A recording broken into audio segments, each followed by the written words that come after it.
ए दीदी एगो कहानी सुनावा तारी। हाँ ये बहनी सुनावा ना, कावन कहानी बा।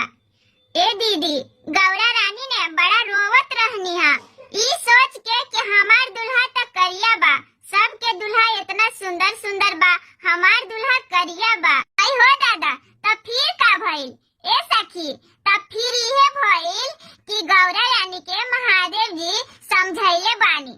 कहनी का कि देखा, करिया अगोर से कुछ ना होला, हमरा में इतना ज्ञान बा, तब ने तू हमरा के पसंद कैले बारू। बताव। तब गौरा रानी कहने सब सखी से कि एगो भाव बा, सुनी रहुआ लोगी।